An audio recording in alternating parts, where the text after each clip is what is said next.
Muy bien, vamos a entrar entonces en detalle esta noche. Estamos hablando acerca de el misterio de iniquidad. Ya vimos cómo el misterio de iniquidad inició en el cielo, en el ser tal vez más poderoso del universo después de la divinidad.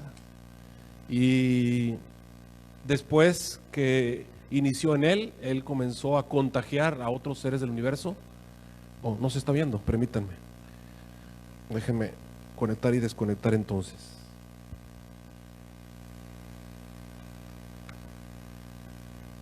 A ver, vamos a esperar que ahí está.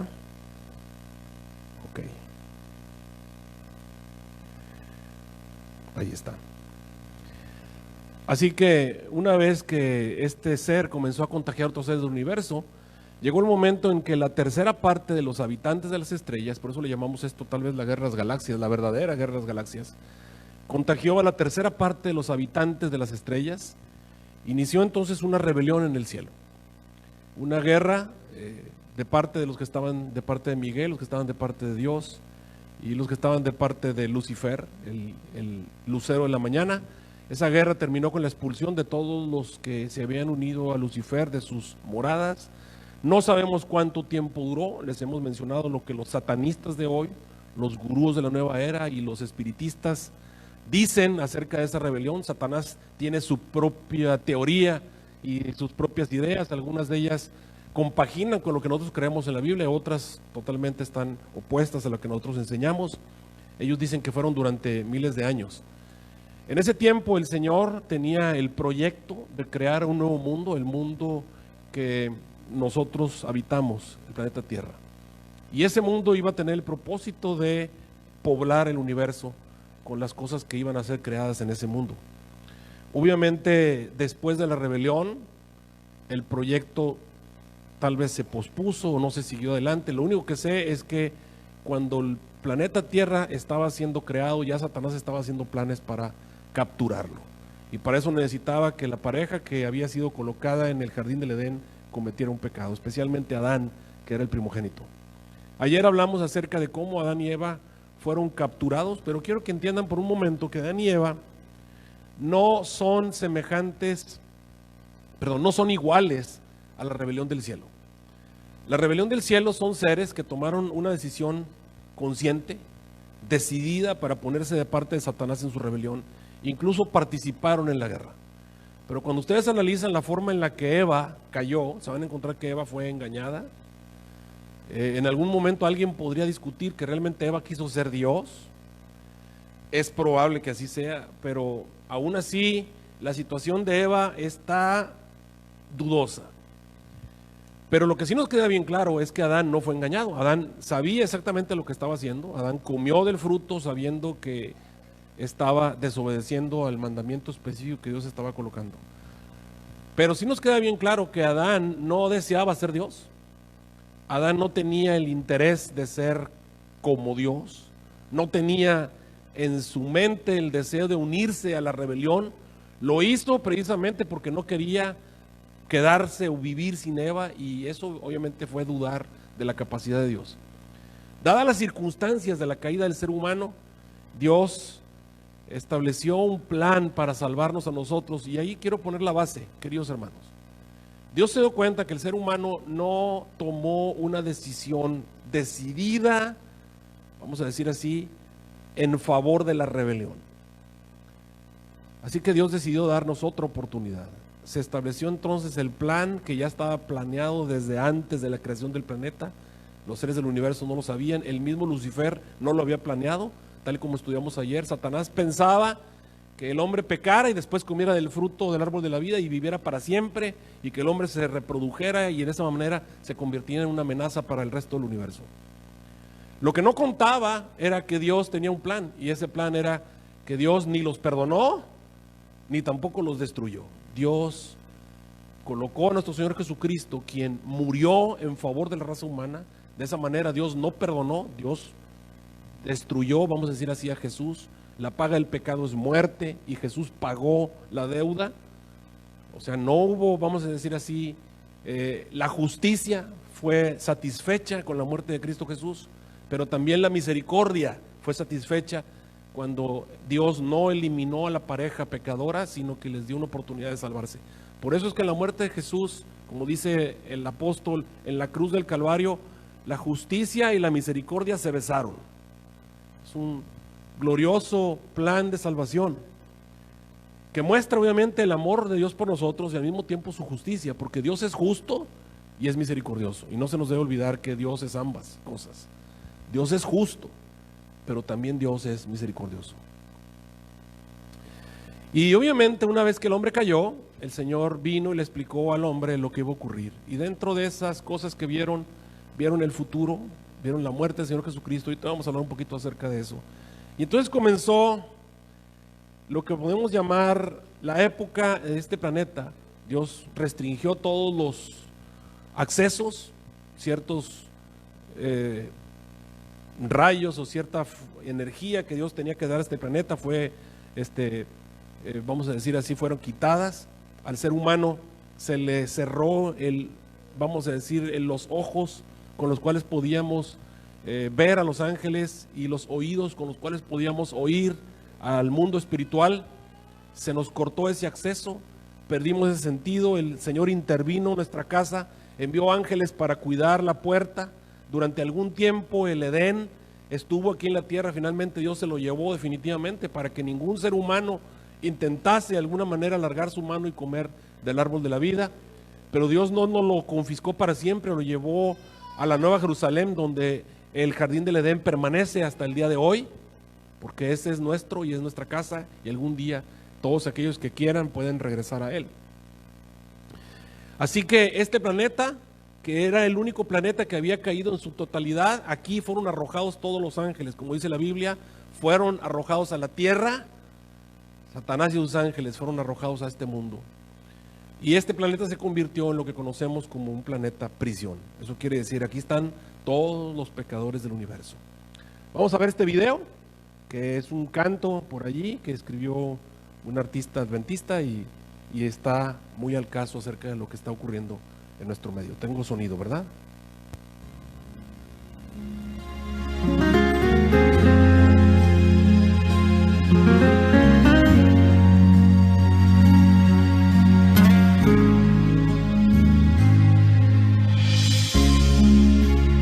Cuando Dios creó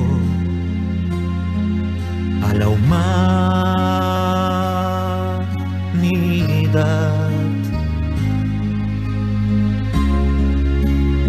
un árbol plantó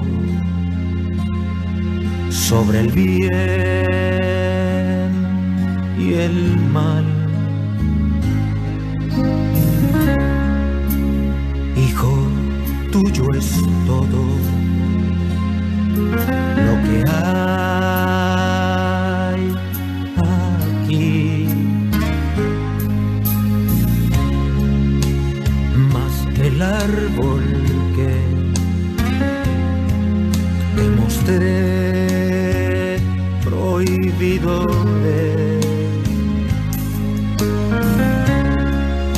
de cierto yo te digo, si lo tocas, morirás. ¡Ay, qué dolor! Cuando el mal entró a el Edén, todo cambió al probar el fruto aquel. Qué hermoso hubiera sido el mundo, sí, vivir por siempre junto a él, no conocer la muerte, no, no. Qué triste cuando el mal entró a Edén. Qué hermoso hubiera sido el mundo,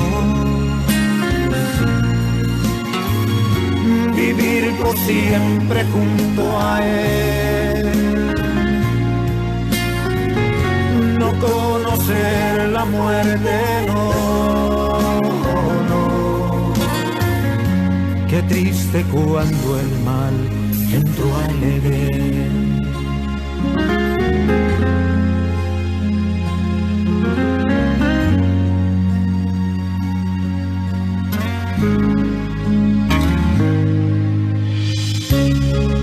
Más grande fue su amor al enviar a Jesús, el unigénito,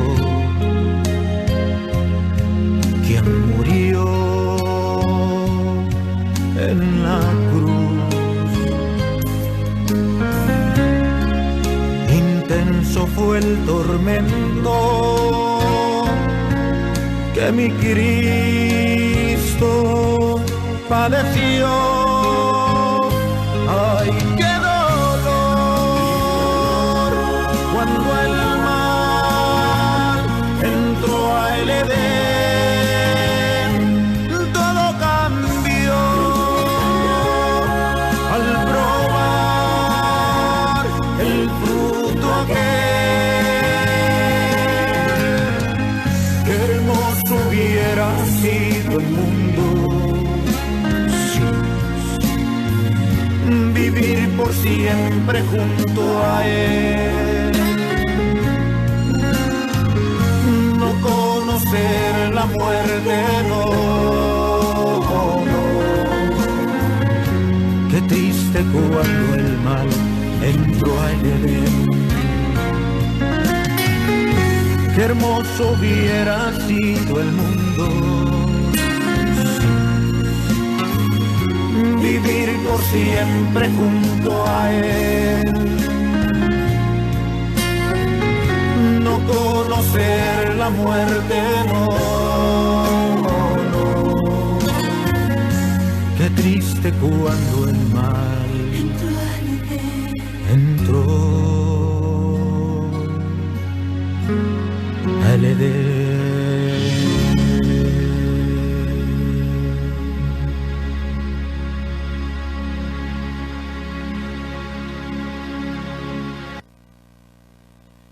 Bueno, básicamente este himno define lo que predicamos ayer y hoy. Vamos a predicar esta noche. En Juan 16:33, el Señor Jesús expresa unas palabras que revelan qué es lo que más o menos Él le dijo a Adán y Eva al salir del Edén. Estas cosas os he hablado, dice la palabra del Señor, para que en mí tengáis paz. En el mundo tendréis aflicción, pero confiad, yo he vencido al mundo. Una vez que Adán y Eva fueron expulsados de su hogar, Dios les explicó con lujo de detalles el plan de salvación. A veces creemos que el plan de salvación no fue detallado para ellos, pero créanme que se les explicó más de lo que muchas personas pudieron entender durante muchos años. Adán y Eva entendieron que alguien iba a venir a este mundo a morir por ellos, que alguien iba a pagar la deuda de Adán y les iba a dar la oportunidad de volver al Edén. Alguien iba a rescatar los títulos de propiedad de este mundo. Y entendieron que todo iba a cambiar. Ya no iban a vivir felices, ahora el mundo iba a ser difícil. Cuando ustedes leen Génesis capítulo 3, van a encontrar que el Señor le explicó a Eva que iba a tener dolores de parto, con dolor para ir a los hijos, a tu marido será tu deseo. Y después a Adán le explicó bien claro, la tierra se va a hacer mala por culpa tuya, te va a producir espinos y cardos, con el sudor de tu frente vas a comer el pan hasta que vuelvas a la tierra. El Señor les explicó que el mar no se iba a quedar así, iba a aumentar la muerte de ese cordero que mataron, la muerte de los animales que usaron para vestirlos. Fueron los primeros indicios de lo que el pecado iba a comenzar a realizar en este mundo. Dice Patriarcas y Profetas, página 54, se revelaron a Adán importantes acontecimientos que se producirían en la historia humana, desde el tiempo en que fue pronunciada la sentencia divina en el Edén hasta el diluvio, y desde allí hasta el primer advenimiento del Hijo de Dios. O sea, le mostraron el futuro. Adán vio el futuro. Esta noche te voy a hablar de 3 acontecimientos específicos que parecieran ser puntos que muestran a un Dios enojado, pero déjame decirte que no es así. Dios nunca ha cambiado, Dios nunca cambia, Dios siempre ha sido misericordioso, es justo, pero es misericordioso, y su plan siempre ha estado allí. Y ahí se le mostró que si bien el sacrificio de Cristo tendría suficiente valor para salvar a todo el mundo, muchos escogerían una vida de pecado más bien que de arrepentimiento y obediencia. Los crímenes aumentarían en las generaciones sucesivas y la maldición del pecado pesaría cada vez más y más sobre la raza humana, las bestias y la tierra. La vida del hombre sería acortada por su propio pecado, disminuirían su estatura y resistencia física, así como su poder intelectual y moral, hasta que el mundo se llenase de toda clase de miseria. Todo este tipo de cosas les fueron revelados a Adán y Eva allí en el Edén, después de que cayeron, allí afuera del Edén, donde el Señor los sacó. El Señor les mostró todo el futuro. Cuando el Espíritu decía, nos habla acerca del fin, cuando el Señor Jesús regrese por segunda vez y se encuentren Adán y Jesús, menciona que Adán, que mide como 3 metros, y se va a encontrar con Jesús, que mide un poquito más, se van a estar abrazando, él se va a encontrar con esta última generación. El Señor dijo, iban a reducir su estatura, hoy en día batallan algunos para pasar del 1,5 metros. Es terrible el peso del dolor de Adán cuando ve esta última generación. Terrible. Dice ahí, se le mostró que la vida del hombre sería cortada por su propio pecado, disminuirían su estatura y resistencia física, todo eso iba a ocurrir. Mediante la complacencia del apetito y las pasiones, los hombres se incapacitarían para apreciar las grandes verdades del plan de redención. No obstante, fiel al propósito por el cual dejó el cielo, Cristo mantendría su interés en los hombres y seguiría invitándolos a ocultar sus debilidades y deficiencias en él, supliría las necesidades de todos los que fuesen a él, conservaría el conocimiento de Dios y se guardarían incolumes en medio de la prevaleciente iniquidad. El Señor le mostró el futuro a Adán y le mostró lo que iba a ocurrir. Ya les mostramos el video en el que, a ver, vamos a ver otra vez si quieren, lo ponemos, creo otra vez por aquí está, no está. Le mostró obviamente el futuro, le mostró lo que iba a ocurrir, le mostró el sacrificio del Señor Jesucristo, todo ese tipo de cosas las vio Adán y sabían que habrían de ocurrir. Como en una película, Satanás habría de tomar posesión de los seres humanos poco a poco. Y aquí está el inicio de lo que nosotros podemos conocer como la simiente de la serpiente. El Señor le mostró a Adán y a Eva que iba a haber 2 simientes. Una simiente que se iba a ir en pos del pecado y la simiente que iba a ser obediente a sus mandamientos. Y dentro de esa simiente que iba a ser obediente a los mandamientos, habría de venir un descendiente que iba a pisar la cabeza de la serpiente y vencerla. Ahora, queridos hermanos, ¿en dónde está la simiente de la serpiente? La simiente de la serpiente está en todos los seres humanos. Está en 3 lugares en esta tierra, podemos decir. En primer lugar, está dentro de nosotros mismos. Todos hemos pecado y todos nacemos, vamos a decir así, bajo la simiente de la serpiente. Hay gente que me dice, pastor, yo no necesito ir a la iglesia, yo no necesito bautizarme, yo no necesito entregarme a Jesús, yo no necesito ser parte de ninguna religión, así lo entienden ellos. Bueno, déjame decirte, querido hermano, que si tú dices, yo no quiero tomar ninguna decisión, ya tomaste una decisión. Los seres humanos no necesitan tomar una decisión. Los seres humanos ya nacieron con una decisión. Los seres humanos ya nacemos de uno de los 2 lados. No necesitas tomar la decisión. Tú y yo ya nacimos del lado equivocado. Nacimos del lado de la rebelión. Ya tenemos esa ley de pecado en nuestros miembros.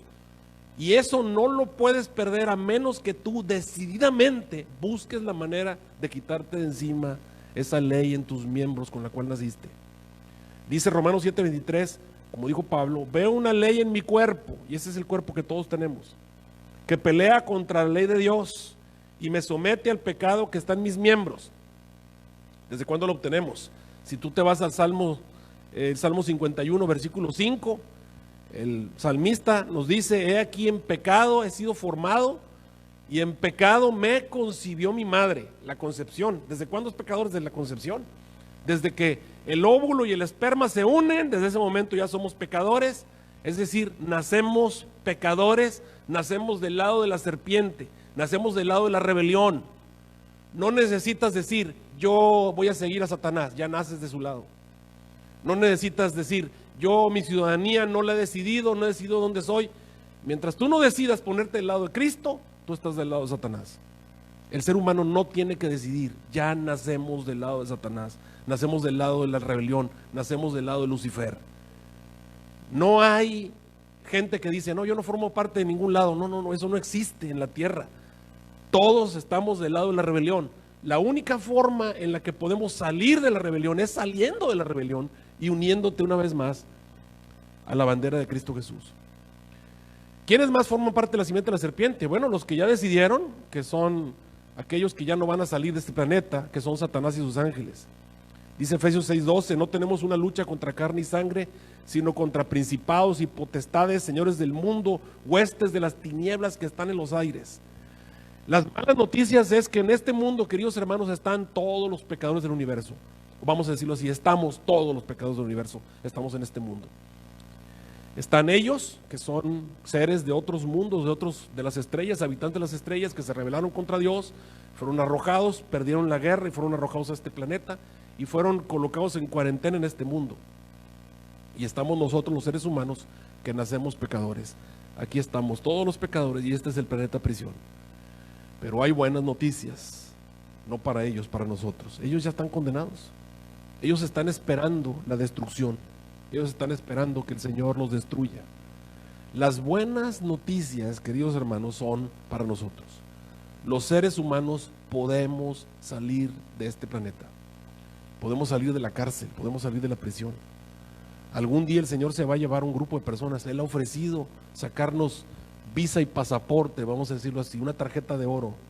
Literalmente una tarjeta de oro a todos aquellos que quieran, a todos aquellos que se lo pidan, a todos aquellos que decidan ponerse de parte de Dios, a todos aquellos que decidan cambiar de nacionalidad y conscientemente le pidan a Jesús que sea su rey, automáticamente no quieren este mundo. Es lo que tú declaras cuando te bautizas.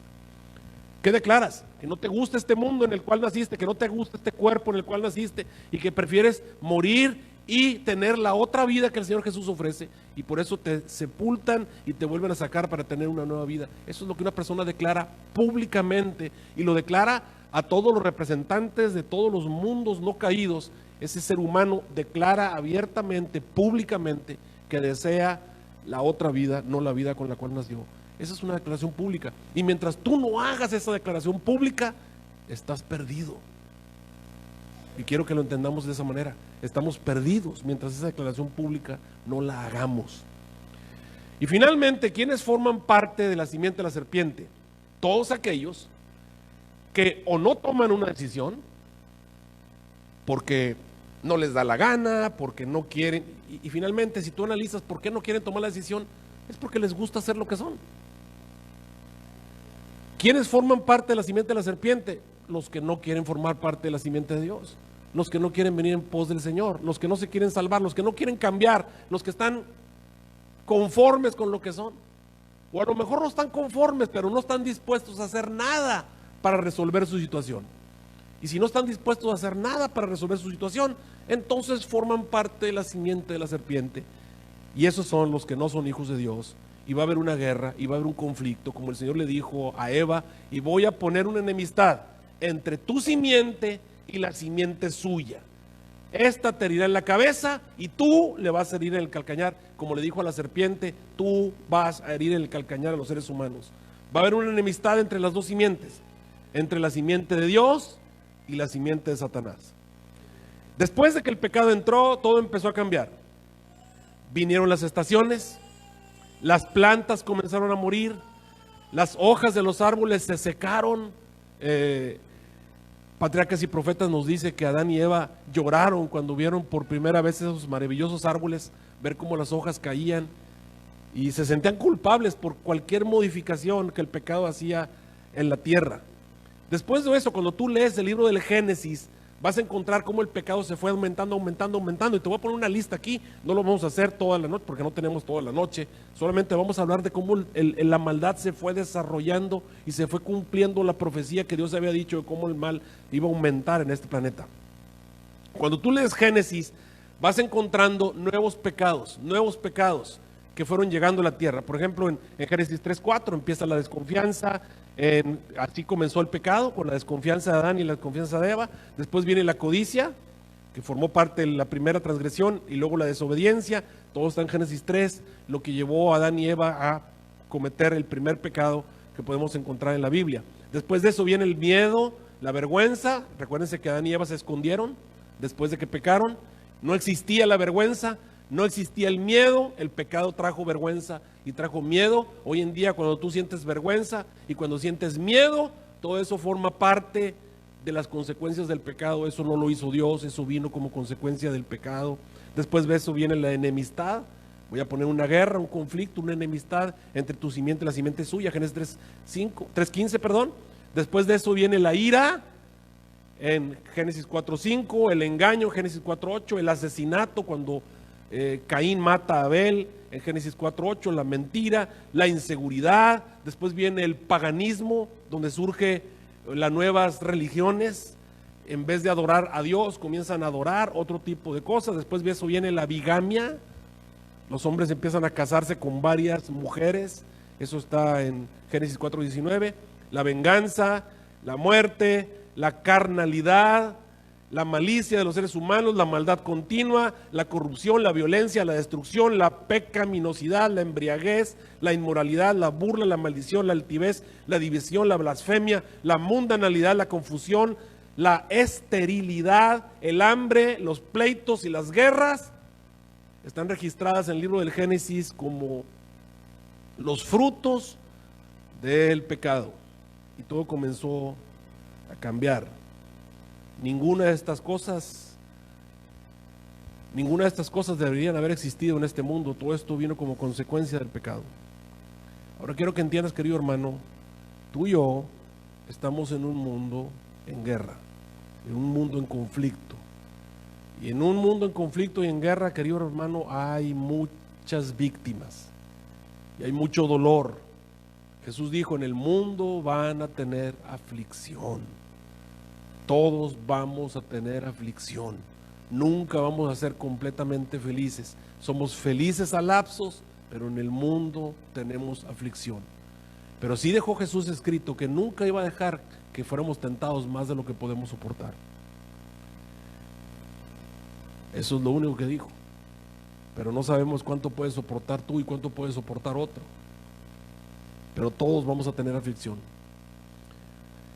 La primera familia, Adán y sus hijos, y después hay una serie de preguntas, ¿con quién se casaron los hijos de Adán? Obviamente se casaron entre hermanos, y después los seres humanos fueron aumentando, hasta que surge la figura de dos personas, los dos líderes de la familia de Adán, los dos hijos más sobresalientes, los dos hijos entre los cuales se tenía que definir quién iba a ser, vamos a decir así, el representante familiar.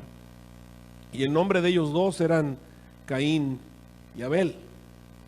Y a través de Caín y Abel iba a surgir el primer primogénito. Y el Señor estableció la idea de que el primogénito fuera el representante familiar, dando a entender que algún día va a venir un primogénito para la tierra. Adán era ese primer primogénito, pero él había perdido su oportunidad cuando él entregó su primogenitura a Satanás. Satanás se convirtió en el príncipe de este mundo, pero el Señor le prometió que de la simiente de la mujer iban a ser un primogénito, que le iba a quitar la primogenitura a Lucifer, iba a recuperar nuestra primogenitura. De eso se trataba. Así que a través de los primogénitos la promesa se iba a mantener. Quiero que entiendas que esto es el plan de salvación. El plan de salvación se basaba en una promesa, en un pacto, una promesa de que Dios iba a enviar a alguien que iba a pelear contra Satanás, que iba a recuperar la tierra, que iba a morir por nosotros, iba a hacer una serie de cosas. Y esa promesa estaba en el futuro. Y esto es el pacto. Este es el pacto que Dios estableció con nosotros. Alguien iba a venir. Y entonces estos hijos de Adán lo único que tenían que hacer era llenar las especificaciones del pacto, mostrar confianza. ¿Se acuerdan ustedes cuál fue el primer pecado que cometieron Adán y Eva? ¿Cuál fue el pecado que hizo que cayéramos? El pecado fue la desconfianza. Y como pecamos por desconfianza, el Señor dijo, ok, el ser humano lo que tiene que hacer para salvarse es confiar. Tienen que mostrar que confían en mí. Y Dios estableció un sistema. Mira, ¿qué es lo que tiene que hacer primero un ser humano? Lo primero que tiene que hacer es obviamente venir al Señor y hacer un pacto con Dios, decirle, Señor, yo quiero ser parte de ti, es una relación con Él. Y luego tienes que hacer una declaración pública. Una declaración pública. Así que el Señor le pidió a Caín y a Abel que hicieran una declaración pública de su fe. ¿Y cuál era la declaración pública de su fe? Ofrecer un sacrificio donde iban a matar un cordero que mostraba que tenían confianza en el Cordero de Dios que habría de venir. Una declaración pública de su fe. Y Caín y Abel tenían que traer el cordero a la puerta del Edén, y ahí en la puerta del Edén, porque era el lugar que ellos consideraban que era el más cercano, era el lugar donde ellos habían salido, allí iban a hacer una declaración pública de su fe en el cordero. Y el Señor les dio las especificaciones del sacrificio. Conocemos la historia.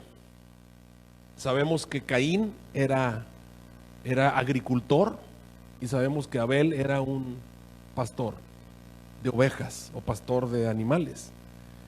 Y Abel decidió traer lo que el Señor había pedido que trajeran. Caín fue y trajo lo que él quiso traer.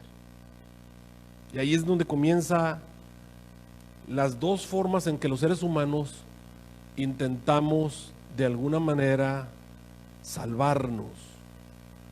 Están aquellos que quieren salvarse agradando a Dios, entre comillas. Caín dijo, bueno, si lo que Dios quiere es un sacrificio, le voy a traer lo mejor que yo tengo. Le voy a dar lo mejor. Le voy a dar mi esfuerzo, le voy a dar mi trabajo, le voy a traer las mejores plantas, las mejores verduras. Ese es mi esfuerzo, ese es mi trabajo.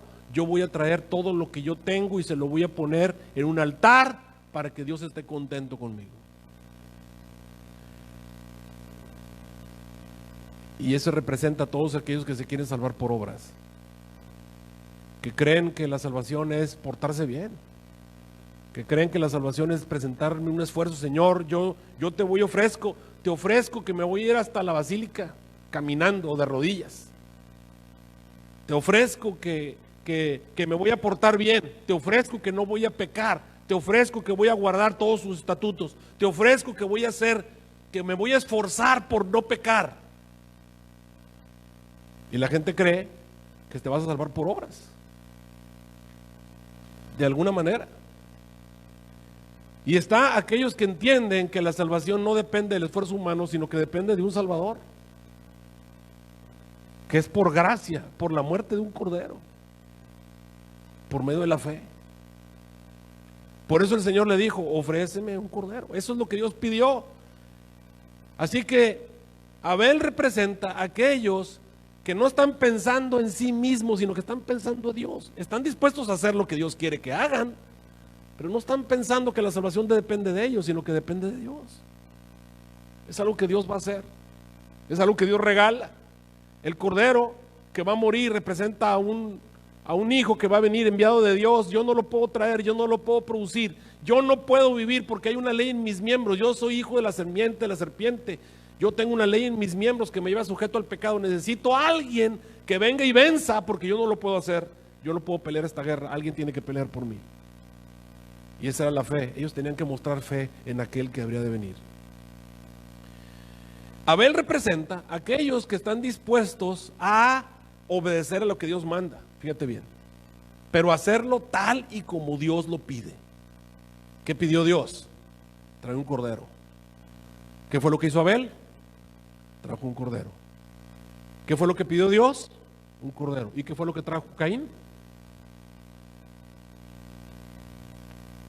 Trajo lo que él quiso traer, lo que él consideraba que era correcto. Y querido hermano, no es todo el que me dice Señor, Señor, el que entrará en el reino de los cielos, sino el que hace, ¿qué cosa? la voluntad de mi Padre que está en los cielos. Así que Caín trajo su ofrenda y Abel trajo su ofrenda, y conocemos que Dios se agradó con la ofrenda de Abel. La ofrenda fue consumida, y cuando Caín vio que su ofrenda no era aceptada, la rebelión comenzó a manifestarse. Los celos, la envidia, el dolor del rechazo y el odio que todos tenemos, los seres humanos, lo tenemos ahí porque así nacemos. Tenemos el egoísmo, y el egoísmo es la raíz de todos los males. Se puede manifestar y se puede desarrollar en cualquier pecado. Así que se comenzó a manifestar en Caín, y conocemos lo que hizo finalmente. Cuando vio que había sido rechazado por el Señor, ¿qué fue lo que se le ocurrió a Caín hacer? Se le ocurrió matar a Abel. ¿Y qué culpa tenía Abel de lo que había hecho Caín? Y ahí es donde surge la enemistad entre las dos simientes, la enemistad entre la simiente de Dios y la enemistad entre la simiente de la serpiente. Queridos hermanos, la simiente de la serpiente está dentro de nosotros, para empezar. Está en los ángeles caídos, y esa lucha contra que no tenemos contra carne y sangre, pero también está en todos los seres humanos que no quieren aceptar a Cristo Jesús.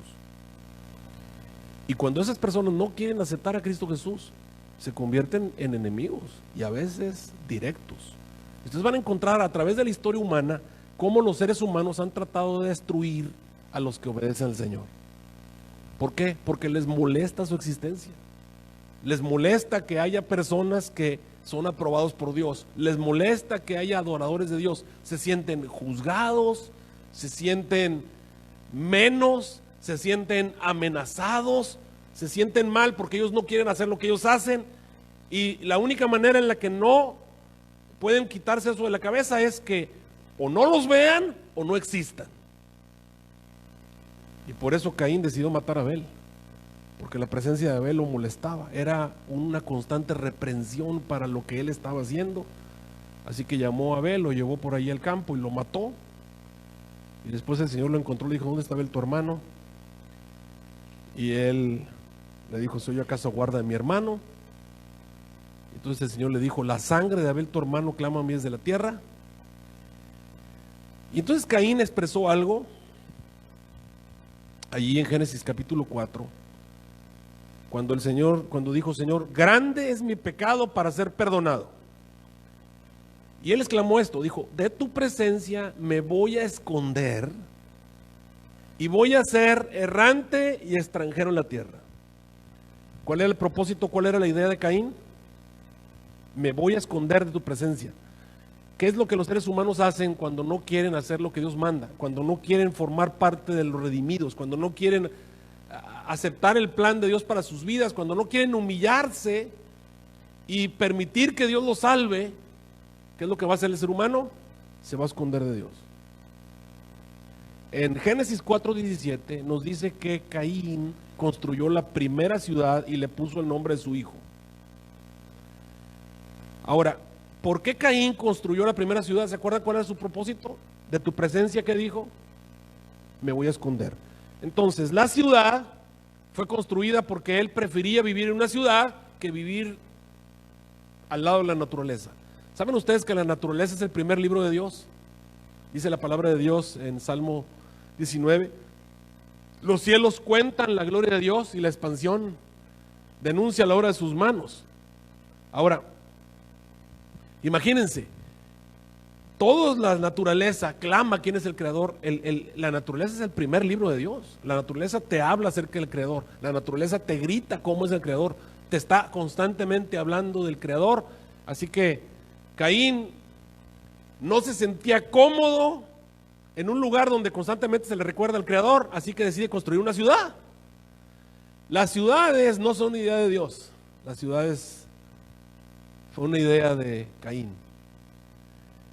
En Patriarcas y Profetas, página 67, nos dice: al recibir la maldición de Dios, Caín se había retirado de la familia de sus padres, había escogido primeramente el oficio de labrador, luego fundó una ciudad a la cual le dio el nombre de su hijo mayor.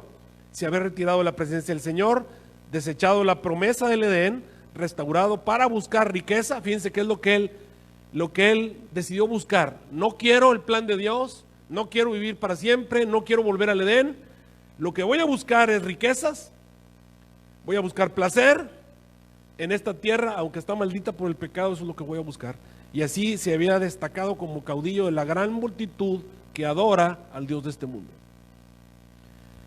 Y se convierte en un símbolo de todos aquellos seres que deciden lo mismo. ¿Alguna vez ustedes se han preguntado, ¿y por qué la gente no viene a la iglesia? ¿Por qué la gente no quiere leer la Biblia? ¿Por qué la gente no se bautiza? ¿Por qué la gente no quiere ir a Jesús? ¿Por qué no quieren? Pues básicamente es lo mismo, porque adoran al Dios de este mundo. Adoran al Dios de este mundo. ¿Y qué es lo que buscan? ¿Qué es lo que ofrece este mundo? Riqueza, placer, fama, dinero, poder. No va a ser para siempre, pero les parece mucho más importante que Dios, que la salvación. Cuando ustedes analizan este mundo y la manera en la que este mundo se está desarrollando al final de la historia, en Joya de los Testimonios, tomo 3, la hermana White dice: me ha sido mostrado que las ciudades se llenarían de confusión y crímenes y que todas estas cosas aumentarían hasta el fin de la historia del mundo. Y luego dice: en el mundo entero las ciudades se vuelven semilleros del vicio, por doquiera se ve y se oye el mal, en todas partes se encuentran incentivos a la sensualidad y a la disipación. Eso que están viendo ustedes allí en la pantalla es algo que sacó la revista, una revista científica que tenemos, que pusimos a leer, donde se hace se hace un cálculo. Lo que ustedes están viendo son ciudades en anaranjado, son ciudades de más de 5 millones de habitantes en diferentes años. Más de 5 millones de habitantes. Y lo que están viendo ustedes en anaranjado son ciudades que tienen más de 5 millones de habitantes. Obviamente, si ponemos ciudades de 1 millón, se empieza a llenar ahí. Y si ponemos ciudades de 2 millones, 3 millones, 4 millones, se llena toda la tabla. La idea es que para el año 2030 y tantos, todos los seres humanos, casi el 90% de los seres humanos de este planeta, van a estar viviendo en ciudades de más de 1 millón de habitantes. Y ya les he hablado acerca del proyecto de Satanás, que es el proyecto de convertir este mundo en Sodoma y Gomorra. Así que Génesis capítulo 6 nos comienza a hablar de una cosa que comenzó a ocurrir después de la entrada del pecado. Dice: aconteció que cuando comenzaron los hombres a multiplicarse sobre la faz de la tierra y les nacieron hijas, capítulo 6 versículo 2, viendo los hijos de Dios que las hijas de los hombres eran hermosas, se tomaron mujeres escogiendo entre todas. Y aquí es donde comienza algo interesante. El libro del Génesis no es muy específico acerca de esto. Algunos llegan a creer que esos hijos de Dios son los hijos de Dios del cielo y empiezan a decir que son ángeles. No, aquí está hablando de hijos de Dios, porque acuérdense que había dos simientes. Estaba la simiente de la serpiente y estaban los hijos de Dios. Después del nacimiento de Set, cuando viene el nacimiento del primer hijo de Set, el Señor dice: comenzaron los hombres a llamarse el nombre de Jehová. Es decir, comenzaron a llamarse hijos de Dios. Cuando ya había un grupo de personas que no querían nada con Dios, se les empezó a llamar los hijos de los hombres. Y cuando estaba en el grupo de personas que sí todavía se mantenían en la promesa, se mantenían en el pacto que Dios había hecho con ellos, se les empezó a llamar hijos de Dios. Un grupo de seres humanos que se les llamaba los hijos de Dios, eran unos pocos, unos cuantos que todavía confiaban en la promesa del pacto, y había otro grupo de personas a las cuales se le llamaban los hijos de los hombres. Pero entonces aquí surge algo. Cuando Génesis 6, 1 y 2 nos dice que los hijos de Dios, viendo que las hijas de los hombres eran hermosas, que las hijas de Dios no eran hermosas. Bueno, aquí es un problema de traducción. En realidad, lo que los hijos de Dios estaban viendo no era belleza física. Lo que estaban buscando era, vamos a decir así, superioridad. Y aquí estamos hablando de algo interesante. ¿Han ustedes oído hablar de lo que pasó con los nazis durante la Segunda Guerra Mundial? ¿Cuál era el proyecto que tenía Hitler y algunos de los nazis en esa época? Estaban buscando mejorar la raza humana, Bueno, esto fue algo similar a lo que el ser humano trató de hacer en esa época. Los hijos de Dios que déjenme decirles que los antediluvianos tenían ciencia, eran científicos. Ellos tenían un conocimiento distinto al nuestro, no les interesaba tanto los avances, vamos a decir así, tecnológicos, no les interesaba tanto el avance de la ciencia en el área de la física como nos interesa hoy. A ellos les interesaba más otra cosa. ¿Se acuerdan ustedes cuando fueron expulsados del huerto del Edén? ¿Por qué fueron expulsados del huerto del Edén? ¿Por qué? ¿Se acuerdan qué fue lo que puso el Señor ahí en el huerto del Edén? Ángeles. ¿Para qué? Para que no llegaran ¿a dónde? Al árbol de la vida. Ok. A ver, ¿qué cosa era el árbol de la vida? Era un árbol que daba frutos y de acuerdo a Apocalipsis nos dice que da un fruto diferente cada mes. ¿Qué clase de árbol es? No tengo la más mínima idea. Pero ese árbol contiene el secreto de la vida eterna. Es decir, algo tiene ese árbol, cuando tú te lo comes, algo tiene que te da algo al cuerpo humano que hace que el ser humano no se muera, pueda vivir. Por eso dice la Biblia que cada mes, será que de mes en mes, ¿por qué de mes en mes? Y de sábado en sábado, bueno, entendemos por qué de sábado en sábado, porque el sábado es el día de reposo. Pero ¿por qué de mes en mes vendrá toda carne a adorar delante de mí? De acuerdo a Isaías. Porque cada mes da un fruto diferente y los seres humanos vienen a comer del fruto del árbol de la vida, cada mes. ¿Y qué recibe el ser humano cuando come del fruto de la vida? ¿Qué recibe? Y luego nos dice algo interesante, nos dice que las hojas del árbol de la vida son ¿para qué? Para la sanidad de las naciones. A ver, hermanos, ¿para qué necesitamos las hojas del árbol? Para hacer un tecito que te va a producir ¿qué? Sanidad. O sea, vas a andar por allá trabajando en los mundos, no sé, te vas a lastimar, algo te va a pasar. ¿Y qué necesitas para que tu cuerpo se reestructure y se sane? Te metes en tu puerta estelar, en tu gusano, ¿verdad? Es cósmico y apareces en la Nueva Jerusalén, vas al árbol de la vida, te tomas un tecito, te comes las hojas y tu cuerpo empieza a reestructurarse de alguna manera. ¿Cómo funciona? No lo sé. Pero esto es algo físico, esto es algo real. Entonces los antediluvianos empezaron a decir, bueno, si existe algo debe haber químicamente, algo debe haber biológicamente en ese árbol que nos hace vivir. ¿Me están siguiendo hasta ahí? Entonces, ¿qué empezaron a estudiar? Empezaron a estudiar biología. Empezaron a estudiar biología. Empezaron a estudiar el ADN, empezaron a estudiar todo lo que tiene que ver con biología. ¿Qué es lo que querían? Vivir para siempre. ¿Qué es lo que Satanás quería que los seres humanos hicieran? Que comieran del fruto y vivieran ¿para qué? Para siempre. Y vivieron para siempre. Así que los seres antediluvianos estaban buscando vivir para siempre. Y sabían que los años iban a ser acortados, sabían que iban a morir, que podemos hacer para vivir para siempre. Y comenzaron a buscar el secreto y empezaron a hacer experimentos biológicos, tratar de mejorar el cuerpo humano, tratar de ser más fuerte. Y miren, las razas de la tierra. Las razas de la tierra, queridos hermanos, hay razas que son productos de amalgamas. De hecho, el libro del Génesis nos dice cuál fue el resultado. Cuando los hijos de Dios comenzaron a buscar entre todas, escogiendo entre todas, no porque era la más bonita, sino porque era la más fuerte. Estaban buscando que sus hijos fueran más fuertes que los anteriores. ¿Cuál fue el resultado final? De acuerdo a lo que dice el versículo 4 de Génesis 6. Había gigantes en la tierra en aquellos días, también después de que entraron los hijos de Dios a las hijas de los hombres.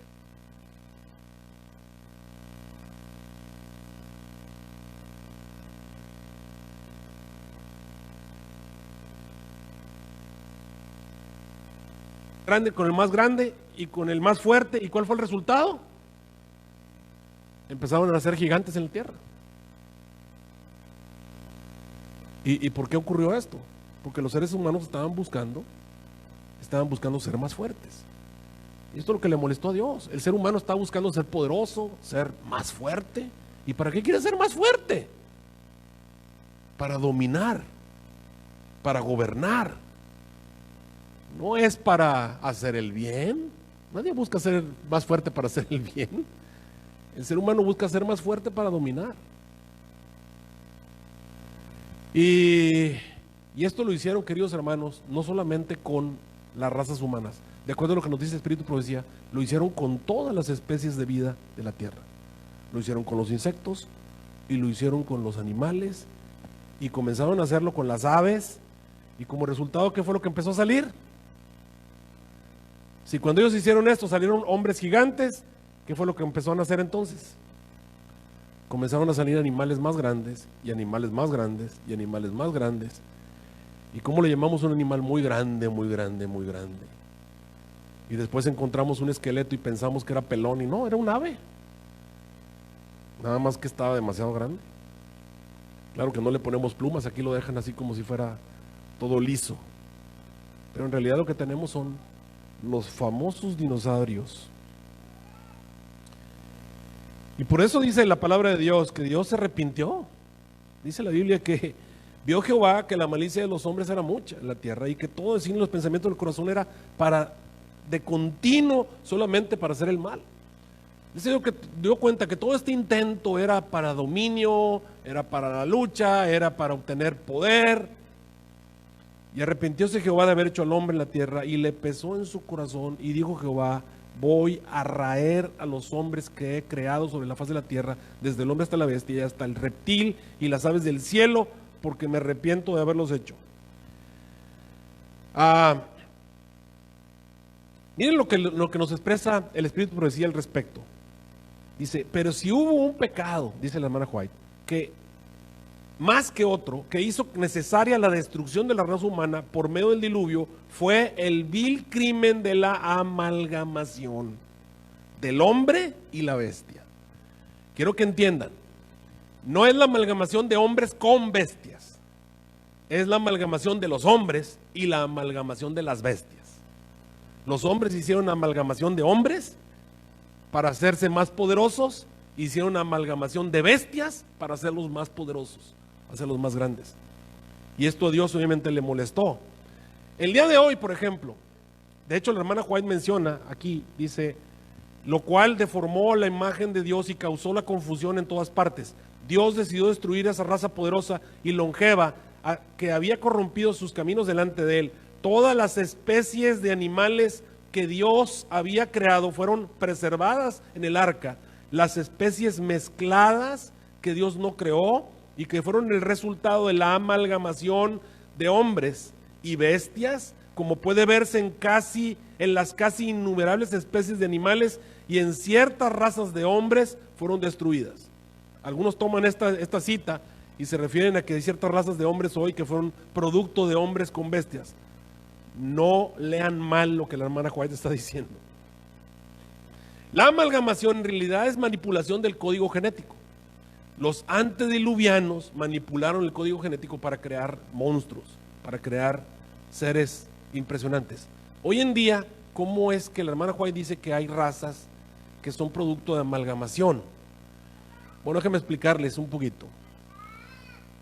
Así como hicieron los nazis, de buscar descendientes.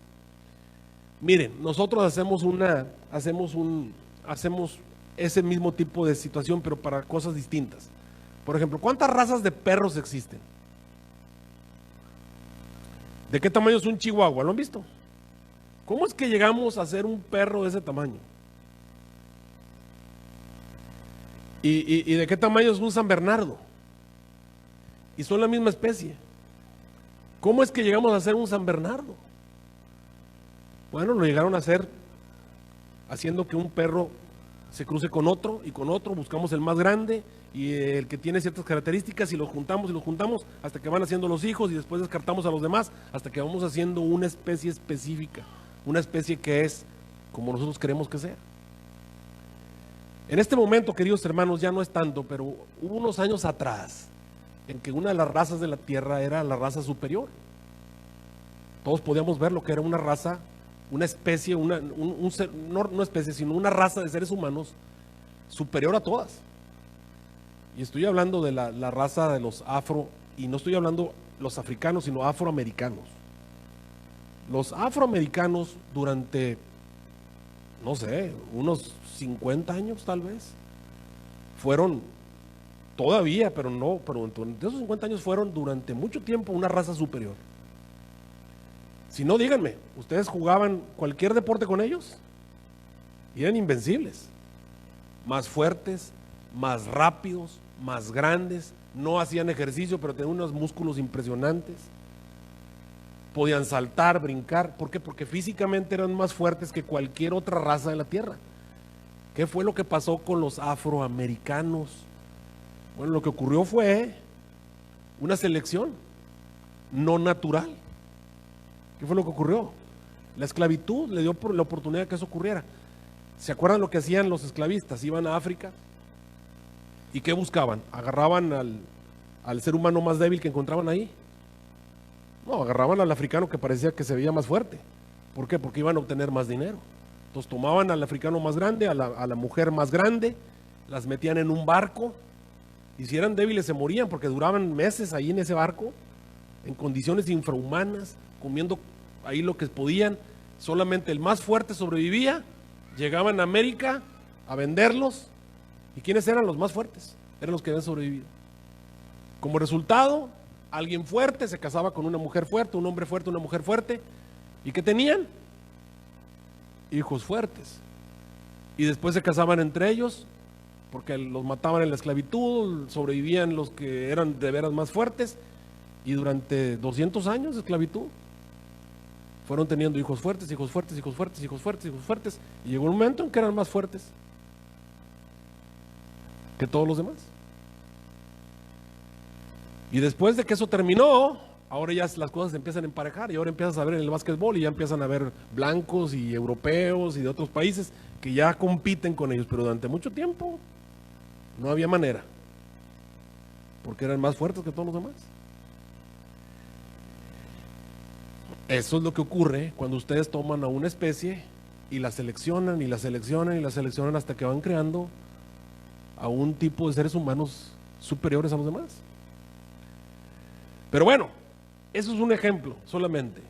¿De dónde vienen entonces los dinosaurios? Bueno, ya saben de dónde vienen. Los dinosaurios fueron el producto de amalgamación, fueron el producto de manipulación. Llegaron los antediluvianos a manipular el código genético, sin duda. Llegaron a hacer mezclas, aparentemente. Y cuando la hermana White se refiere que podemos verlo hoy en razas de seres humanos, sin duda ella estaba hablando de lo que estaba ocurriendo. Razas de seres humanos que eran superiores a otras, viendo lo que estaba ocurriendo obviamente en el planeta Tierra. Y eso se podía encontrar el día de hoy. Cuando ustedes ven, cuando los egipcios demostraron que le tenían miedo a los israelitas, piénsenlo, ¿por qué les tenían miedo a los israelitas? ¿Y por qué dieron la orden de matar a todos los varones que nacían? Porque eran más fuertes, habían estado mucho tiempo en esclavitud y como resultado de eso, habían sobrevivido los fuertes y los fuertes y los fuertes. Llegó un momento en que los israelitas se veían más fuertes que todos los demás. Y los egipcios comenzaron a tenerles miedo. Y al faraón se le ocurrió la idea, vamos a matarlos. No sé que en algún momento se quieren rebelar en contra de nosotros. Así que, queridos hermanos, Dios toma la determinación de destruir a los antediluvianos. ¿Por qué? ¿Porque Dios es malo? No, Dios es misericordioso.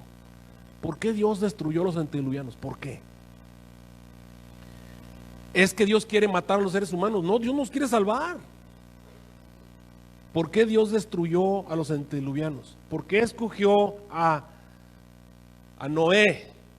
Déjenme decirles que el Señor levantó profetas. Enoc, por ejemplo, es un profeta y durante 300 años Enoc estuvo profetizando a los antediluvianos de lo que iba a ocurrir en el futuro. Él le puso a su hijo, le puso el nombre de Matusalén, que quiere decir el año en que él muera, vendrá la destrucción. Miren, Matusalén es un ejemplo viviente de la misericordia de Dios. De acuerdo a la palabra de Dios, ¿cuál es el ser humano que más vivió en este planeta? Matusalén, 969 años. Es decir, es como si ya Matusalén ya no podía avanzar más. Fíjense cómo se llama Matusalén. Matusalén se llamaba el año en el que yo muera vendrá la destrucción. Así se llama Matusalén. Enoc le puso a su hijo el año en el que yo muera vendrá la destrucción. Cuando le preguntaban a Matusalén, ¿cómo te llamas? Él decía, cuando yo muera vendrá la destrucción.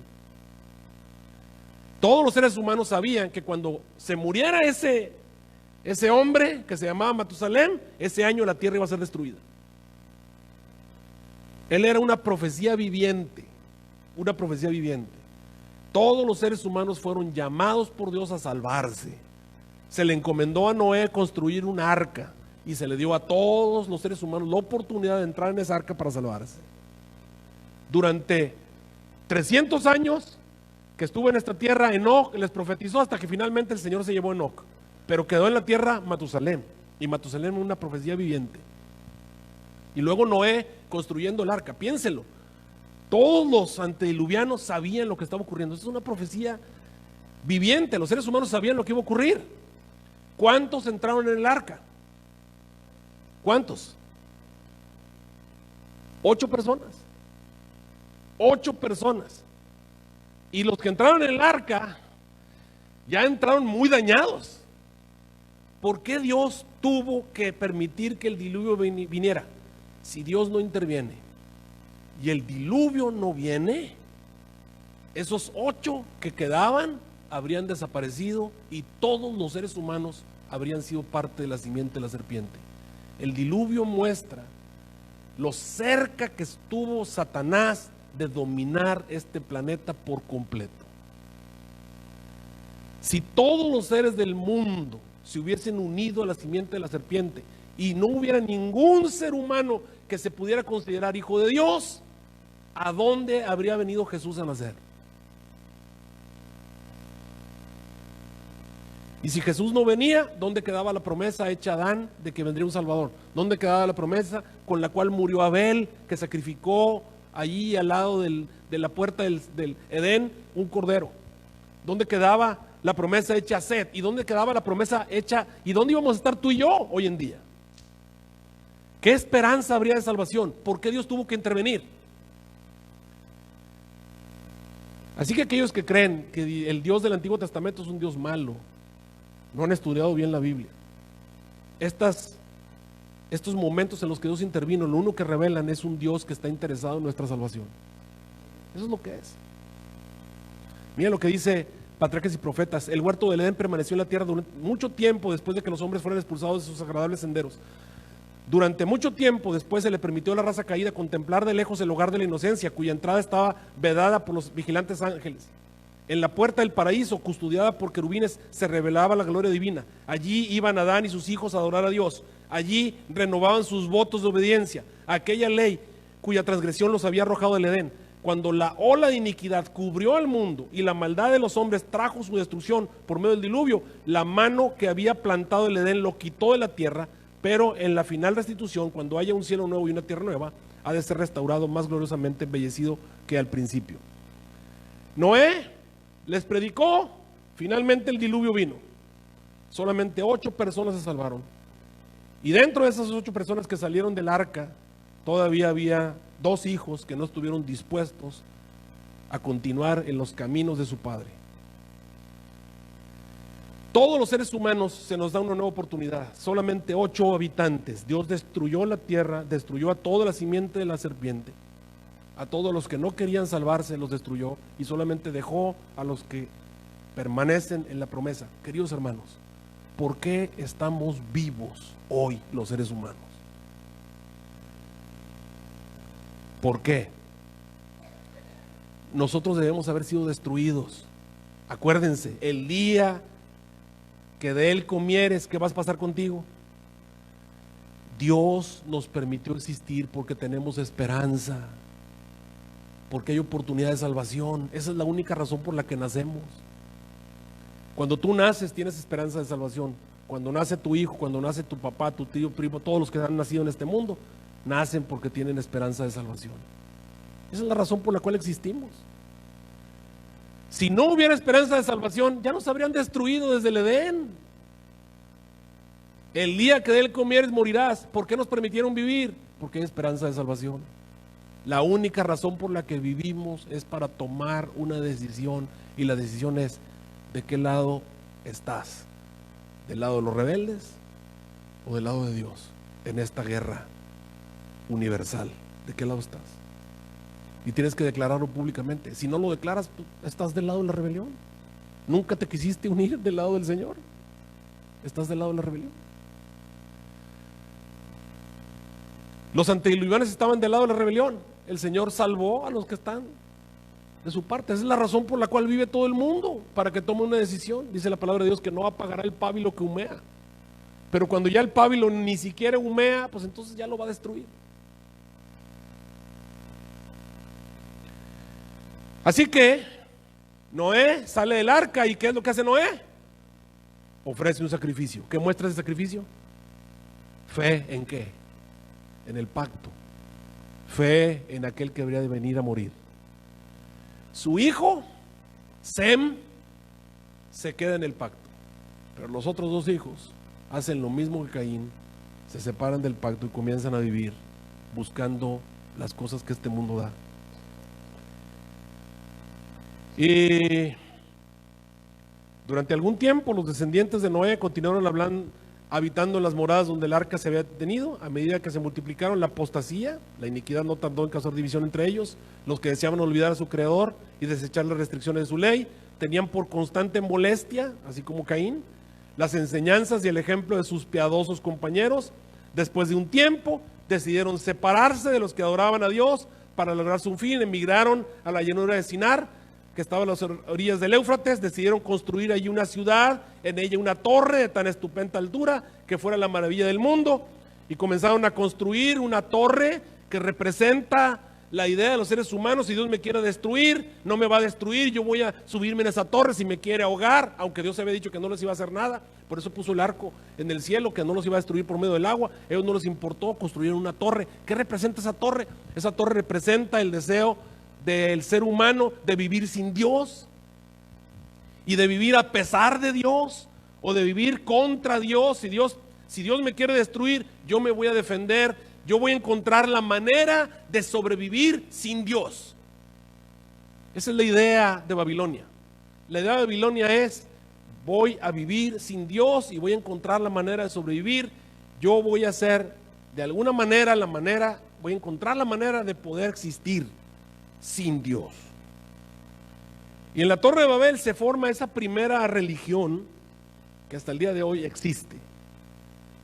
La idea de los seres humanos de poder vivir sin Dios, que no necesitas a Dios. Los seres humanos no nos damos cuenta que en Él vivimos, nos movemos y existimos. Que la razón por la cual nacemos es para que tomemos una decisión. Y los seres humanos retardan la decisión hasta que se mueren sin tomar la decisión. Realmente la tomaron cuando decidieron no decidir nada.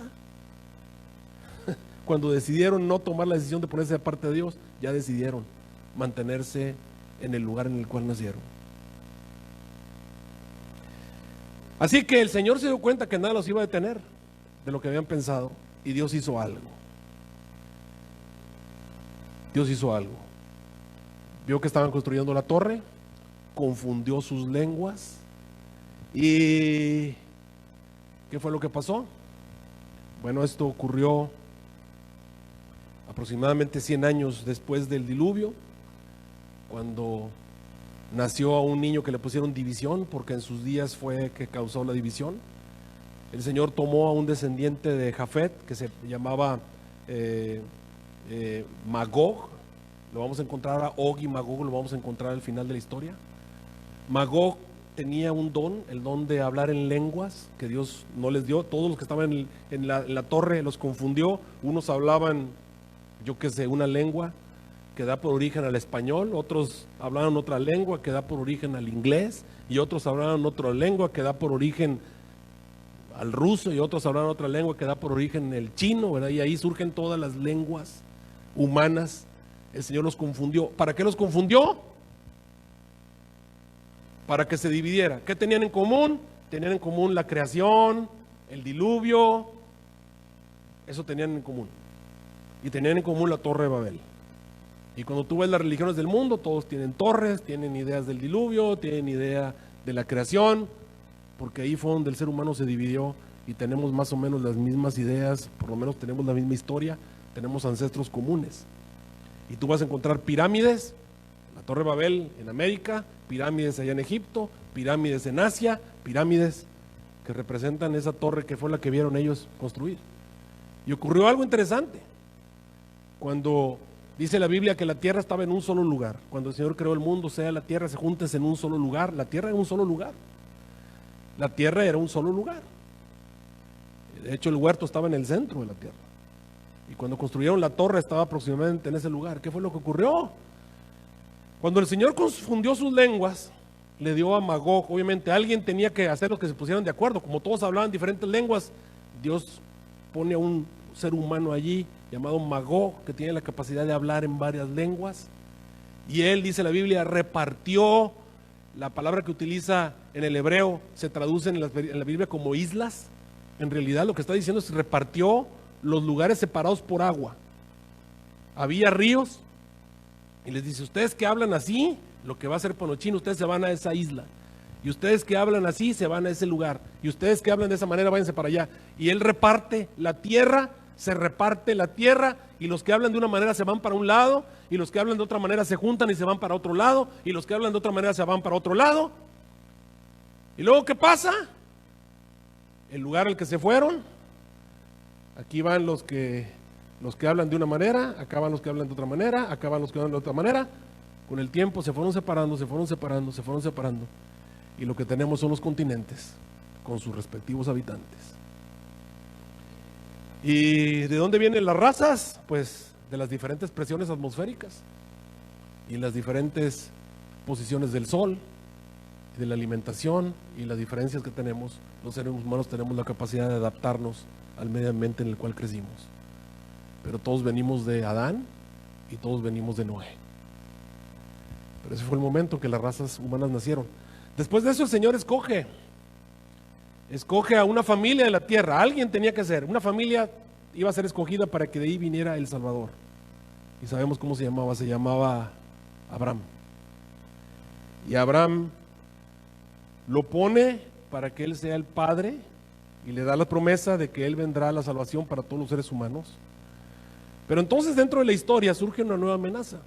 En la palabra de Dios nos cuenta que cerca del lugar donde estaba Abraham había una ciudad. ¿Cómo se llamaba la ciudad? Sodoma y Gomorra. Y nos dice el Espíritu de Profecía que en esa ciudad había una epidemia de crimen y placeres. ¿Qué es lo que había en esa ciudad? ¿Qué se hace con las epidemias, hermanos? ¿Qué hacen hoy los médicos cuando hay una epidemia? ¿Qué hacen?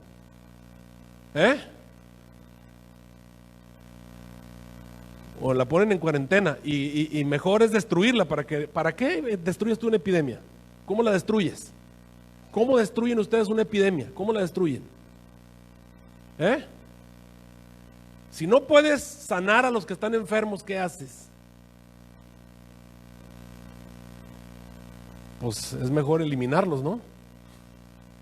Es mejor eliminarlos. ¿Es porque Dios era cruel? ¿Ustedes han visto lo que pasa cuando en una caja de manzanas se pudre una manzana? ¿Qué es lo que hace el agricultor cuando ve que una manzana se pudre de las que tiene en una caja? ¿Qué hace con esa manzana? La quita. ¿Por qué la quita? Porque si no las quita, todas las manzanas que están pegadas a ella se echan a perder y luego las demás se echan a perder hasta que toda la caja se echa a perder. Así que toman esa manzana podrida y la quitan. ¿Por qué Dios destruyó Sodoma y Gomorra? ¿Es que Dios no ama a los seres humanos? ¿Por qué Dios destruyó a los seres humanos en el diluvio? ¿Es que no nos ama a los seres humanos? Es al contrario, es porque nos ama. Dios intervino en el diluvio para que la esperanza quedara intacta, para que los seres humanos pudiéramos salvarnos. ¿Por qué intervino en Sodoma y Gomorra? Para que los seres humanos pudiéramos salvarlos. Todo lo que Dios hace y lo que deja de hacer, eso me queda bien claro, es para salvación. Todo lo que Dios hace en la Biblia, todo lo que ustedes estudian en este libro, todos los actos, por más terribles que a ustedes les parezcan, son actos de salvación de Dios. Lo hace para salvar a alguien. Por eso lo hace Dios. Dios destruyó Sodoma y Gomorra para salvar a la raza humana, para que pudiese venir el Salvador, para que pudiésemos nacer tú y yo con esperanza y de alguna manera escuchar el Evangelio y poder salvarnos. Dios lo hace por amor a los seres humanos. La destrucción de Sodoma y Gomorra fue un acto de amor. Así como lo fue la destrucción de los seres humanos en el diluvio. Y ustedes ven, el Señor no retarda su promesa, es paciente para con muchos, no queriendo que ninguno se pierda. Ustedes conocen la historia de Sodoma y Gomorra. El Señor no la iba a destruir si en la ciudad había 20. Señor, si hay 20, le dijo Abraham, por amor a los 20 no la destruyo. A lo mejor hay 10, por amor a los 10. Hermanos, ¿cuántos había en el diluvio? ¿Había 10? Bueno, pues hay que destruirlo. ¿Cuántos había en Sodoma y Gomorra? ¿Había 10? No había ni 5. Es más, ni 3. Fíjense hasta dónde llega la misericordia de Dios. Pero es que no los debe destruir porque Dios los ama. No, hermano, acuérdense que Dios, el amor de Dios tiene límites. Están muy allá, pero su amor va a tener un límite. Dios tuvo que intervenir para poder salvarnos. Evidencias de la destrucción de Sodoma y Gomorra, pues váyanse al mar muerto, está ahí toda la sal y todo ese tipo de cosas que están allí, ustedes las van a encontrar. Dice 2 de Pedro 2, 4 al 9, porque si Dios no perdonó a los ángeles que pecaron, sino que los arrojó al abismo, a prisiones tenebrosas, para ser reservados para el juicio, y si Dios tampoco perdonó al mundo antiguo, sino que guardó a Noé, pregonero de justicia, con otras 7 personas, y trajo el diluvio sobre el mundo de los impíos, y así también condenó a la destrucción de las ciudades de Sodoma y Gomorra, las redujo a ceniza y las puso de ejemplo de lo que ha de suceder a los impíos. Y si libró al justo Lot, abrumado por la conducta licenciosa de los malvados, porque este justo que residía entre ellos día tras día sufría en su buen corazón al ver y oír los hechos inicuos de esos injustos. Así el Señor sabe librar de la tentación a los piadosos y reservar a los injustos para el castigo del día del juicio. Querido hermano, hay dos simientes en este mundo. Es cierto, todos tenemos la simiente de la serpiente del corazón, pero aún así hay 2 simientes. Por un lado, están aquellos que no les interesa el plan de salvación, y esa es la mayoría de los seres humanos. Pero el mundo no existe hoy por ellos. El mundo existe porque hay otra simiente en esta tierra. El mundo existe, así como Sodoma y Gomorra no habría sido destruida si hubiera 10 de esos. El mundo antiguo, el diluvio, no habría sido destruido si hubiera más personas. El mundo existe hoy. Así que, querido hermano, ustedes son la sal de la tierra, son la luz del mundo. El mundo existe hoy por esa otra simiente. La simiente de la serpiente fue condenada, va a ser destruida. Así como van a ser destruidos los demonios y sus ángeles caídos. La razón por la cual el mundo existe es porque hay otra simiente en la tierra. Una simiente que no quiere ser simiente de la serpiente y que abiertamente quiere ser parte del gobierno de Dios. Quiere vivir en un lugar distinto. Esa es la simiente. Hay 2 simientes y hay 2 destinos. Y querido hermano, tú tienes la capacidad de decidir a cuál de esas 2 simientes quieres pertenecer. Muchas personas me dicen: pastor, es injusto que en esta tierra estemos a merced de tantos demonios, porque hay muchos demonios en esta tierra. Es injusto. Y déjenme decirles que en el pecado no hay justicia. No hay justicia. Pero el Señor Jesús dijo: mía es la venganza, yo voy a dar el pago. Le voy a dar el pago de las injusticias. No tiene por qué, pero hasta ahí llega su amor, que está dispuesto a pagarnos a todos aquellos que hemos recibido injusticia, si nos anotamos en su libro y estamos dispuestos a vivir con Él en el lugar donde Él va a pagar. El pecado no puede heredar la inmortalidad. El pecado no puede heredar la inmortalidad, hermanos. El pecado va a ser destruido, el pecado ya fue sentenciado. La guerra en el cielo terminó con la expulsión de los pecadores y con su condenación a destrucción. Y todos los pecadores hoy que quieren seguir el mismo camino saben que van a ser destruidos. Así que, querido hermano, cuando tú piensas que Dios ha sido injusto porque nos permite estar rodeados de esos demonios caídos, déjame recordarte otra cosa. El ángel de Jehová acampa alrededor de ¿quién? de los que le temen, ¿y qué hace? Y los defiende. ¿Sabes tú cuántos ángeles o cuántos extraterrestres siguieron a Lucifer en su rebelión? ¿Cuántos eran? 1 de cada 3. Bueno, ¿sabes qué? Hay más que están de parte de Dios. Hay más. ¿Y qué tiene que ver con nosotros? ¿Sabes que Jacob tuvo un sueño? Jacob, que tuvo la misma pregunta que tú. ¿Qué terror en este mundo? ¿Cuán mal está nuestra situación en este mundo? Y yo quiero ser el primogénito y mira todo lo que me está pasando. ¿Será que Dios me puede proteger? ¿Será que Dios me puede salvar? Y se acostó a dormir. ¿Y qué soñó? Soñó una escalera que subía hasta el cielo. ¿Y qué es lo que vio? Que vio a los ángeles, no a los rebeldes, vio a los ángeles buenos, a los que no pecaron, a los que esta idea de que era de noche, cuando él se durmió. ¿Quiénes son los que estaban subiendo? Y yo siempre he dicho que los que estaban subiendo son los ángeles que estaban del turno de día, y que los que estaban bajando son los ángeles del segundo turno, los ángeles que están en el turno de noche. Dios le mostró a Jacob algo que ocurre en todo el mundo alrededor del planeta. Apocalipsis dice que hay 4 ángeles, y el 4 siempre representa totalidad. Los 4 ángeles de Dios que están en los 4 ángulos de la tierra, deteniendo los vientos de la tierra para que no sople viento sobre la tierra, ni sobre el mar, ni sobre un árbol. Eso quiere decir, todos los ángeles de Dios vienen a este mundo a protegernos, no de las situaciones del pecado, a protegernos de los otros ángeles, a protegernos de esos extraterrestres. Y es tan buena su protección que tú nunca los ves. Bueno, de vez en cuando aparecen por ahí, que nunca te tocan, que nunca te hacen nada, y créeme que faltas no les quedan, que ganas no les faltan, perdón.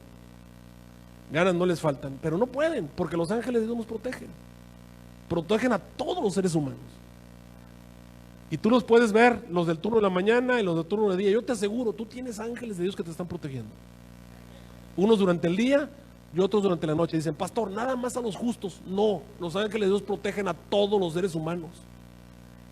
Porque este es tu tiempo de gracia. Este es el tiempo que Dios te dio. Este tiempo que tú naciste. ¿Te acuerdas lo que dice Hebreos 9:27?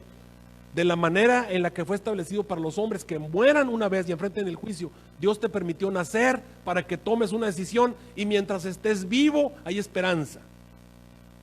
Y los ángeles de Dios te van a proteger, van a estar a tu lado protegiéndote mientras la esperanza exista. Mientras hay esperanza de salvación, los ángeles te van a proteger. No apagará, dice el pábilo que humea. Dios ve al borracho y lo sigue protegiendo, y ve al ladrón y lo sigue protegiendo, y ve al adúltero y lo sigue protegiendo, ve al drogadicto y lo sigue protegiendo, y ve a cualquier tipo de pecador de este mundo y lo sigue protegiendo, y lo sigue protegiendo.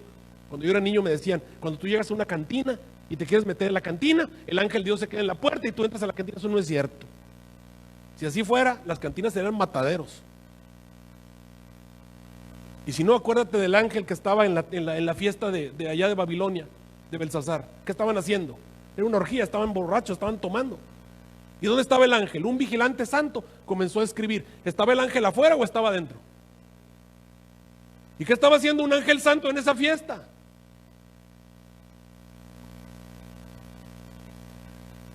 Lo que los demás ángeles no estaban de acuerdo en lo que estaba pasando allí, pero allí había personas que podían arrepentirse. Y los ángeles de Dios van a estar allí defendiendo al ser humano. Mientras hay esperanza, ahí va a estar el ser humano.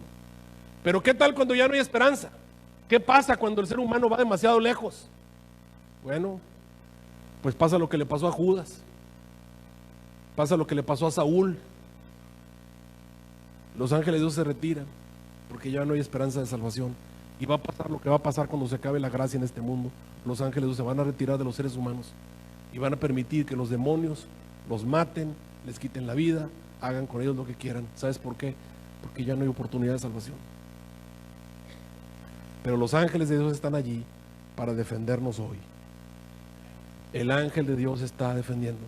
Tú naciste por una razón. ¿A cuál de los dos simientes quieres pertenecer? ¿Quieres ser parte de los hijos de la promesa a los cuales el Señor les ha prometido sacarlos de este mundo, llevarte a un mundo de delicados pastos de aguas de reposo donde vas a descansar para vivir para siempre. ¿Quieres vivir? ¿Quieres ser parte de esa simiente, aunque es poquitos? ¿O quieres seguir así como estás?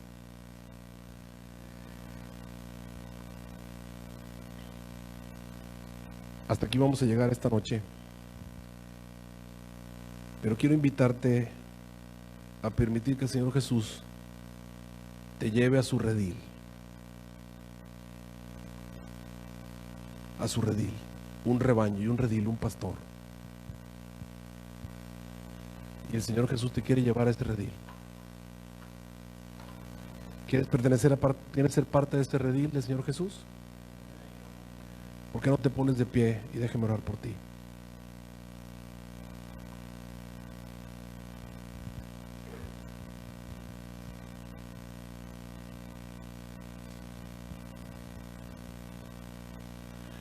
Nuestro Dios y nuestro Padre Celestial,